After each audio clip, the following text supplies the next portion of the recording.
I exposed my sister's cheating with my husband and unleashed explosive chaos at her baby shower after my parents hid the betrayal. Hey, I don't even know where to begin with this, so I'll just start at the beginning. My name's Alina, 30, female.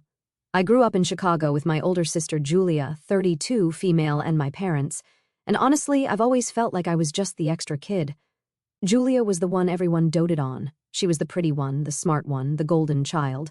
Me? I was just there, the responsible one, the one they could count on to figure it out or not make a fuss. That was their way of saying I didn't matter as much. It wasn't like they were evil or anything, they just made it really clear in 100 little ways that Julia came first. Like in middle school, I worked my butt off to win the regional spelling bee. I was so excited when I came home with the trophy, I thought they'd be proud, but my dad barely looked up from the newspaper and my mom said, "That's nice, sweetie, but did you hear Julia got asked to the spring dance? Isn't that so exciting?" High school was worse. I made the varsity swim team, which was a big deal because I was just a freshman, but Julia was a senior and got a lead in the school play. Guess which one they showed up for? It wasn't the swim meets.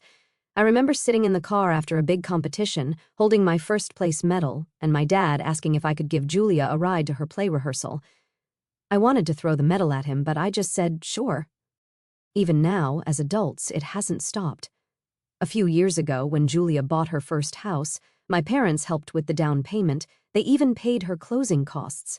When I mentioned needing help with car repairs, my mom said, "Oh, sweetie, maybe you should budget better." Like, "Okay, I'll just budget better next time my transmission goes out." Cool. Anyway, the point is, Julia's always been the favorite. I never hated her for it, though. I figured that's just how families are sometimes, you know? I thought she cared about me, that we were close despite all the weird favoritism. But last week, I found out how wrong I was. It started when I went to my parents' house to drop off some paperwork my mom had asked for. Nothing dramatic, just insurance stuff she needed me to fill out because, apparently, I'm the only one who knows how to handle paperwork. When I walked in, they were sitting in the living room. My mom was on the phone and I could hear her on speaker. I wasn't paying much attention until I heard Julia's voice. She said, "Mom, Alina can't find out about me and Jay." Jay, my husband. I froze. My mom said something like, "Don't worry, sweetie, she won't. It's better this way. You've got so much on the line." My dad chimed in with, "Yeah, let's not ruin your life over one mistake." My heart felt like it stopped. My own sister, my husband, and my parents knew. I felt like I'd been sucker punched. I quietly backed out of the house and left. I didn't even grab the paperwork. I just got in my car and drove home, trying to wrap my head around what I'd just heard.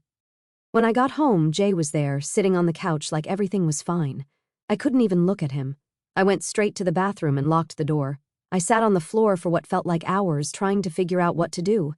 Part of me wanted to barge into the living room and scream at him. Another part wanted to drive straight to Julia's house and confront her. But mostly, I just felt numb. For the next few days, I kept to myself.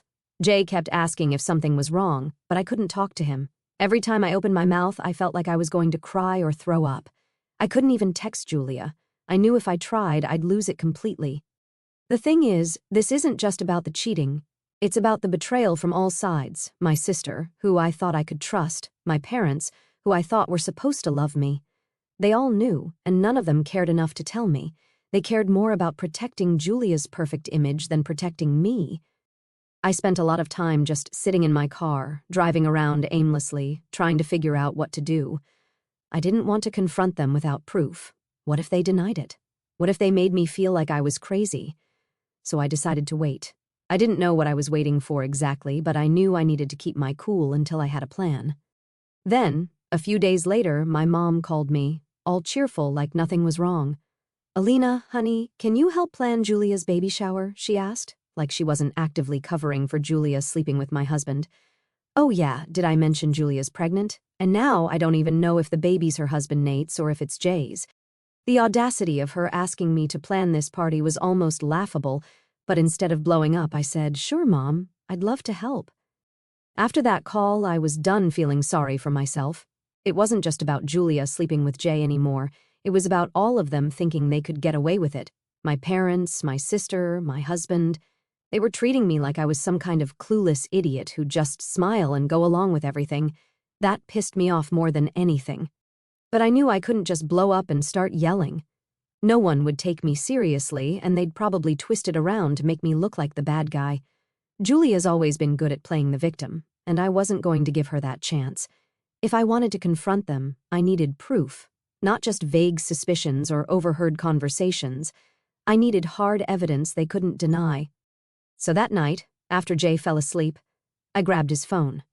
Normally I'd feel weird about going through someone's stuff, but honestly, after what I'd overheard, I didn't feel guilty at all. It didn't take long to find something. Jay wasn't exactly a mastermind when it came to hiding things. He had a folder on his phone labeled receipts. Real subtle, right? When I opened it, there they were, photos of him and Julia. Some were just selfies, but others, well, let's just say there was no mistaking what was going on. One picture was of the two of them at a hotel, Julia in a bathrobe, Jay grinning like a damn fool. I didn't cry. I thought I would, but I didn't. I just stared at the pictures, saving them to my own phone one by one. My hands were shaking, but it wasn't from sadness, it was from pure anger. How could they be so careless, so confident that I'd never find out? After the photos, I went through his messages. There was a long thread between him and Julia full of inside jokes, I miss you texts, and plans to meet up. One text stood out. Julia had sent him a picture of a baby onesie with the caption, "Do you think Nate will like this?" That hit me like a ton of bricks. They weren't just having an affair, they were laughing about it, mocking Nate, lying to him, and playing happy families while this whole mess unfolded.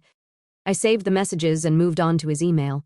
At first, I thought there wouldn't be anything there. Who emails about affairs, right? But then I found a confirmation email for a hotel booking from a few months ago. The name on the reservation was his, but there was a note about special arrangements for 2 guests. The date lined up perfectly with one of the texts Julia had sent him about getting away for a weekend. I took screenshots of everything, every picture, every message, every email. I even forwarded some of the emails to myself just in case Jay ever tried to delete them. I wasn't going to let them wiggle out of this. Over the next few nights, I kept digging. I went through Jay's laptop, his social media accounts, and even his old backups. At one point, I found a folder of old photos he'd probably forgotten existed. There was one of him and Julia from a family barbecue a couple of years ago. They were standing a little too close, and Julia had her hand on his arm. Looking back now, it felt like a giant neon sign that I'd been too blind to see. But it wasn't just about Jay. I started paying attention to Julia's social media, too. She's one of those people who post everything online. Brunches, shopping trips, yoga sessions, you name it. At first glance, it all seemed harmless. But when I looked closer, I noticed little things. A photo of her at a cafe with 2 cups of coffee on the table, but no one else in the frame. A picture of her at a hotel lobby with the caption "Weekend Escape," but no tag for Nate or any of her friends. It all started to add up. They weren't even being careful. They thought I was too stupid to notice, too blind to connect the dots. That was their biggest mistake. By the end of the week, I had more evidence than I knew what to do with. Photos, messages, emails, social media posts. It was like a giant puzzle that painted a picture of their betrayal. But I wasn't done yet. I decided to check Julia's husband Nate's social media too. Nate didn't post much, but his recent photos showed a man who looked tired, like something was eating away at him. In one post he'd written, "Life's full of surprises, not all of them good." At the time I hadn't thought much of it, but now I wondered if he knew something was up. I considered reaching out to Nate, but I wasn't sure if that was the right move. What if he didn't believe me? What if he was in on it somehow? The last thing I wanted was to give Julia a heads up before I had my plan fully in place. The final piece of the puzzle came when I stumbled onto a shared family folder my parents kept online. It was mostly full of old photos and documents, but there was one folder marked baby shower plans. I opened it out of curiosity, and there it was, a draft guest list for Julia's shower. My name was listed as the event coordinator. I almost laughed. They wanted me to coordinate the shower for the woman who was sleeping with my husband. The sheer audacity of it was unreal. But that's when it hit me. The shower wasn't just a party. It was the perfect stage. Everyone would be there. Julia, Jay, my parents, Nate, their friends and family. I closed the folder and sat back, my mind racing. The baby shower wasn't going to be a celebration. It was going to be a reckoning. Everything then started falling into place. I mean, how could I resist? My mom was practically handing me the opportunity on a silver platter, acting like nothing was wrong. The plan wasn't just about exposing Julia and Jay. It was about making everyone see what they'd done. The lies, the betrayal, the absolute sham of their perfect lives. and I wasn't going to hold back. The first step was making sure everything looked normal. I agreed to take charge of the shower, like the good little sister they all expected me to be. My mom was thrilled, texting me nonstop with ideas for decorations, themes, and catering. She even sent me links to Pinterest boards, which, honestly, was hilarious considering the chaos I was about to unleash. I acted like the perfect team player, messaging Julia and asking her what colors she wanted for the decorations. She replied with pink and gold for something classy, like she had a clue what class even meant. I didn't let on for a second that I knew about her and Jay. I kept my replies short and sweet, pretending I was too busy to chat much. If she suspected anything, she didn't show it. Once the basics were handled, I started working on the real plan. I had all the evidence saved on my phone, but I needed a way to present it that would leave no room for doubt. At first, I thought about just printing everything out and handing it to people, but that felt too small. I wanted this to be big, undeniable, and impossible for them to ignore. That's when I remembered the projector at the event venue. The shower was being held at this fancy community hall my parents had rented. It came with all the bells and whistles, including a giant screen and a projector system. Perfect. I spent hours putting together a PowerPoint presentation. It was the most effort I'd ever put into something for Julia, and it wasn't even for her benefit. The first few slides were harmless, generic, congratulatory messages and cute baby-themed graphics. But then it shifted. The next slides featured screenshots of Julia and Jay's texts, complete with timestamps. Then came the photos. I chose the most damning ones. I ended the presentation with a short video clip of them in a hotel room. It wasn't explicit or anything, but it didn't need to be. Julia's giggling Nate will never find out was enough. When the presentation was done, I saved it to a USB drive and triple-checked it to make sure it worked. I also backed it up on my phone and emailed it to myself just in case. I wasn't taking any chances. With the evidence ready, I turned my attention back to the party. I needed to make sure everything looked perfect so no one suspected a thing. I ordered fancy decorations, set up a catering menu, and even designed personalized party favors with Julia's name on them. My mom kept gushing about how proud she was of me for coming together for my sister. Every time she said something like that, I had to bite my tongue to keep from laughing. The week leading up to the shower was surreal. Jay was acting like nothing was wrong, probably assuming I hadn't noticed anything. Julia was her usual bubbly self, texting me every day with questions about the party. My parents were full of their usual over-the-top excitement, constantly talking about how wonderful it was that Julia was going to be a mom. I played along, smiling and nodding, even though every word they said felt like a slap in the face. But I didn't let it show. If they thought I was oblivious, all the better. The morning of the shower, I arrived at the venue early to set up. Guests started arriving, including Julia and Nate. She looked radiant, like someone who thought she had the world wrapped around her finger. Nate looked tired, but was trying to keep up appearances. Then there was Jay. He showed up late, of course, and gave me this sheepish smile like he was expecting me to be mad about him not helping. I just waved him off, pretending I didn't care. If he only knew. My cousin Clara showed up with her phone out, already live streaming for her Instagram followers. She's one of those people who documents everything, and normally it's annoying, but today it was a blessing. Clara's live stream meant the entire world would see what was about to happen, not just the people in the room. As the party got underway, I made sure everything was running smoothly. People were laughing, eating, and complimenting Julia on how great she looked. My parents were buzzing around, practically glowing with pride.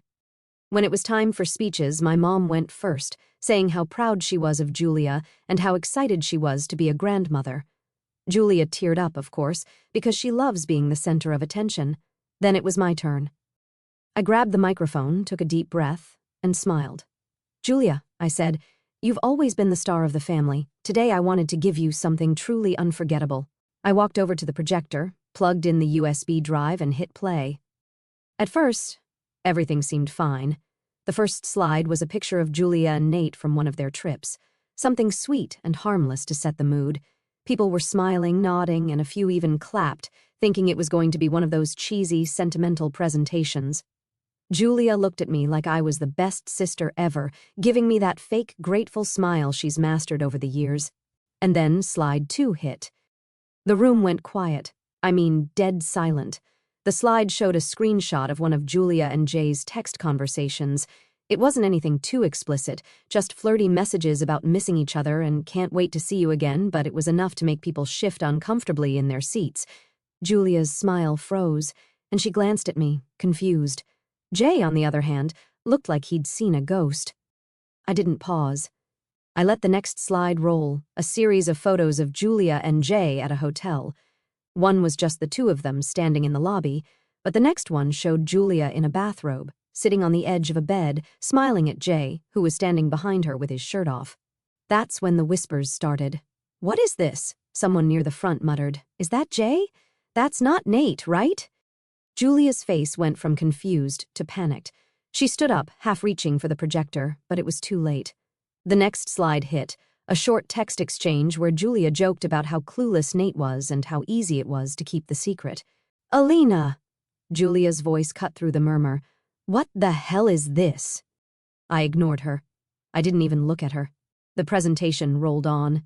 The next slide was another level of shock, the video, just a short clip of Julia and Jay sitting on a hotel bed. That's when the room exploded. Nate shot up from his chair, his face a mix of shock and anger.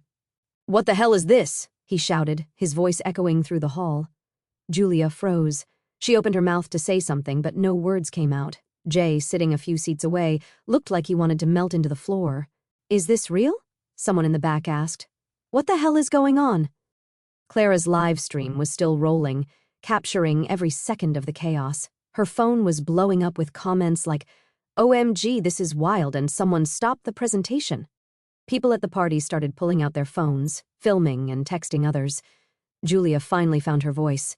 "Alina, stop this! What's wrong with you?" she yelled, her face red and her voice cracking. I stood there, calm as ever. I grabbed the microphone and said, "What's wrong with me, Julia? Maybe you should be asking yourself that question. Sleeping with my husband, really? And you thought I wouldn't find out?" Gasps rippled through the room. "Wait," Nate said, holding up his hand. "What did you just say? You slept with Jay?" He was looking at Julia now, his expression shifting from confused to furious. "It's not what it looks like," Julia stammered, tears streaming down her face. "I can explain." "Explain what?" Nate snapped. "That you've been screwing her husband? That's a hell of an explanation." "Julia," Jay tried to stand up, raising his hands as if to calm everyone down. Let's just talk about this," he said, his voice shaking. I couldn't help but laugh at that. "Oh, now you want to talk? You didn't seem too interested in talking when you were sneaking around behind my back." Julia turned to me, her voice desperate. "Alina, please, we're family. You didn't have to do this in front of everyone." "Family?" I said, glaring at her. "You're seriously talking about family right now? Where was that family loyalty when you were hooking up with my husband? Don't even try to guilt me, Julia. You made your bed, now lie in it." My parents, who had been eerily quiet until now, finally decided to jump in. My mom stood up, looking at me with this horrified expression. "Alina, enough. You've made your point. This isn't the place for this." "Oh, it's exactly the place for this," I shot back. "You've been covering for her this whole time, haven't you? Don't think I don't know you knew about Julia and Jay, and instead of telling me, you helped her keep it a secret. Some mother you are." My dad tried to step in, but Nate cut him off. "You knew?" he said, pointing at my parents. "You knew Julia was cheating on me and you didn't say anything?" "It's not like that," my mom said, looking flustered. "We were trying to protect—" "Protect who?" I interrupted. "Julia? Because it sure as hell wasn't me." The room was chaos now. Guests were whispering, phones were buzzing, and my parents were trying to calm Nate down while Julia just stood there crying. Jay, meanwhile, had quietly slipped toward the back of the room, clearly trying to escape. "Where do you think you're going?" I called out to him. Everyone turned to look as Jay froze halfway to the door. "Alina, he started, but I didn't let him finish. "You don't get to walk away from this," I said. "You don't get to pretend like you didn't blow up our marriage. You and Julia deserve each other. I'm done with both of you." With that, I handed the microphone to one of the stunned party organizers and walked out. I didn't look back, but I could hear the chaos continuing behind me. As I got to my car, Clara caught up with me, her phone still in her hand. "Holy crap, Alina," she said, out of breath. I don't even know what to say. People online are freaking out. The live stream is going viral." "Good," I said, slamming my car door shut. Let the whole world know what they did. And with that, I drove away, leaving the mess behind me. I spent the next few days ignoring my phone. My mom and dad kept calling, but I didn't bother answering. Jay tried texting me too, pathetic stuff like, "Can we talk?" And "You're being unreasonable." Yeah, I'm the unreasonable one. Sure, buddy. I didn't even bother blocking him because honestly his desperation made me laugh.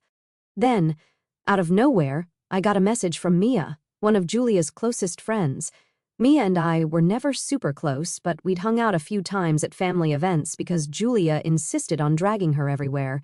She sent me a text that said, "Hey, can we talk? It's about Julia." I saw what happened at the shower. At first I wasn't sure if I wanted to deal with more drama, but eventually I texted back, "What's up?" Within minutes she called me, and her voice was shaky. "I don't even know how to say this," Mia started, "but after the shower, I can't stop thinking about some stuff. I think Julia might have been messing around with my husband, Dan." Now, I didn't know Dan very well. He was one of those guys who always looked a little too slick, always dressed a little too perfectly, and always had a smirk that made me side-eye him. But the idea of Julia hooking up with her best friend's husband, at this point, it didn't even surprise me. "What makes you think that?" I asked, trying to sound calm even though I was already convinced Julia was guilty. Mia hesitated. "There have been a lot of little things, like Dan started acting weird around Julia a few months ago. He'd get really defensive if I asked about her, and one time I caught him smiling at his phone while texting her. When I asked who it was, he said it was work stuff, but then I saw the contact name and it just said Jay. I didn't think much of it at the time, but after seeing your presentation at the shower..." Her voice trailed off. "Mia, you need to check his phone," I said firmly. "If Julia was hooking up with Jay, there's no way she wouldn't go after someone else's husband too. She's trash. I hate to say it, but you probably already know the truth." "Okay, I'll do it tonight." The next morning I woke up to about 20 missed calls and texts from Mia. The first one just said, "Call me a sap." Another said, "I can't believe this," and one simply read, "It's true." I called her back, and as soon as she answered, she burst into tears. I found everything, she sobbed. Texts, photos, emails, everything. "Julia and Dan have been sleeping together for months. And it gets worse, Alina. He might be the father of her baby." I didn't even know what to say at first. It was so on brand for Julia that I wasn't shocked, but hearing it confirmed still made me furious. "Mia, I'm so sorry," I said finally. "What are you going to do?" "I kicked him out last night," she said through tears. I couldn't even look at him. He tried to deny it at first, but when I showed him the texts, he just shut up. I told him I wanted a divorce, and he didn't even fight me on it. "Good for you," I said. "You deserve better than that scumbag. And Julia, she's disgusting. I don't even have words for how low," Mia sniffled. I can't believe she'd do this to me. I thought she was my friend." "Yeah," I replied bitterly. "I thought she was my sister. Turns out she's just a selfish, cheating mess who doesn't care who she hurts." Mia told me more about what she found. One text stood out. Julia sent Dan a picture of a baby onesie and wrote, "Can't wait to see if it looks like you or Nate." The sheer audacity of it made my blood boil. She wasn't just cheating, she was flaunting it. After Mia dropped the biggest news about Julia's baby potentially being Dan's, it felt like the universe was working overtime to unravel Julia's entire life. And honestly, I wasn't mad about it. For years, she walked around acting like she was untouchable, like nothing she did had consequences. Well, now the consequences were coming, and they weren't pulling any punches. The fallout started with Nate. He didn't waste any time after the baby shower. He kicked her out that same night. Julia tried calling him, probably to spin her usual web of excuses and lies, but Nate wasn't having it. He blocked her number, filed for divorce, and even announced it on social media with a simple post, starting fresh. Short, brutal, and perfect. The best part? Nate's friends and family rallied behind him. Julia had always been good at charming people, but this time she'd gone too far. The evidence from the baby shower was too damning, and everyone had seen it. Clips of the presentation were circulating online. Strangers were tearing Julia apart in the comments, calling her everything from a homewrecker to a psychopath. Jay, on the other hand, was trying to keep a low profile. After I kicked him out, he went straight to my parents' house, where Julia was also staying. The irony wasn't lost on me. My cheating husband and my cheating sister holed up together like two rats in a sinking ship. My parents, of course, welcomed them with open arms because God forbid Julia ever face the consequences of her actions. But even Jay couldn't stick it out for long. A week later, I heard through a mutual friend that he and Julia were fighting. Apparently, Jay had found out about Dan. I don't know how exactly. Maybe Mia's divorce paperwork mentioned it, or maybe Julia let it slip during one of her crocodile tear breakdowns. Either way, Jay wasn't happy. According to the friend, Jay confronted Julia about Dan, and she tried to brush it off, saying it was just a fling and didn't mean anything. Jay, being the hypocrite that he is, got all self-righteous about being cheated on. He packed his bags and left, leaving Julia crying on my parents' couch. When I heard about this, I laughed for a good 5 minutes. The audacity of Jay, a man who cheated on me for months, being mad that Julia cheated on him. It was almost too good to be true. The best part was that Julia had nowhere else to go. Nate didn't want her. Jay was done with her. Even Dan hadn't reached out to Julia since Mia served him with divorce papers, and according to Mia, he was barely even acknowledging the baby. Mia told me Julia had tried calling Dan multiple times, leaving desperate voicemails about how they needed to talk about their future, but he wasn't biting. I couldn't help but laugh. Julia had spent her whole life acting like everyone wanted to orbit around her, but now she was completely alone. My parents tried to keep up appearances, pretending everything was fine, but even they couldn't ignore the mess. People in their social circles started talking, and the whispers weren't flattering. My mom called me one afternoon, probably hoping to smooth things over and convince me to come back into the fold. "Alina, sweetie," she started, using her best guilt-trip voice, "I know things have been difficult lately, but we're still a family. We need to work through this together." I almost choked on my coffee. "You mean the same family that covered for Julia while she destroyed my marriage?" "Yeah, no thanks." "Alina, that's not fair," she said, her voice tightening. "We were just trying to keep the peace." "Peace?" I snapped. "That's not peace. That's enabling. And now you want me to just forget about it? Not happening." She tried a few more lines, but I wasn't budging. By the end of the call, it was clear that she and my dad were more concerned about saving face than actually fixing anything. I told her as much before hanging up. Julia, on the other hand, was spiraling. I didn't hear this directly. She wouldn't dare talk to me, but mutual friends started reaching out to spill the tea. Apparently, Julia wasn't handling the public backlash well. She tried deleting her social media accounts, but by then screenshots of her and Jay's texts had been plastered everywhere. Strangers were tagging her in posts, dragging her name through the mud. Even her so-called friends were distancing themselves. One of her closest friends, Natalie, told me she hadn't spoken to Julia since the baby shower. "I can't believe she would do that to you," Natalie said, "and to Mia. Like, what kind of person does that?" I didn't have an answer. Julia wasn't just selfish, she was reckless. She never thought about how her actions would affect other people, and now, for the first time, she was paying the price. The cherry on top came when Julia gave birth a few weeks later. I didn't go to the hospital, obviously, but I heard through the grapevine that Nate insisted on a paternity test before signing anything, and it's easy to guess, the baby wasn't Nate's, it was Dan's. When Mia told me, I nearly fell off my chair. "You've got to be kidding me," I said. "Nope," Mia replied. "Nate called me himself. He said the test was clear as day. It's Dan's kid. He told Julia he's done with her for good." I could only imagine the look on Julia's face when she got the results. She'd already lost Nate, Jay, and Dan. Now she was stuck raising a baby on her own, with no one left to blame but herself. As for me, I was finally feeling free. My divorce from Jay was finalized a few weeks after the baby shower. It was, in a word, liberating. It wasn't easy, divorces never are, but compared to the emotional weight of the betrayal, the legal part was surprisingly straightforward. Jay didn't even try to fight me on it, which was probably the smartest thing he'd done in years. Maybe he felt guilty, or maybe he just wanted to move on as quickly as possible. Either way, I wasn't about to complain. I'd contacted a lawyer the morning after the baby shower. I didn't want to waste time wallowing or letting Jay think there was any chance of reconciliation. The lawyer was amazing, straight to the point, empathetic, and clearly someone who had seen plenty of cases like mine. "You're doing the right thing," she said after I finished explaining the situation. "People like Jay don't change, and you deserve better." We went through all the necessary steps, and thankfully there wasn't much to fight over. Jay and I didn't have kids, which made things simpler, and we'd only bought the house together a few years ago. It wasn't fully paid off, so we agreed to sell it and split the proceeds.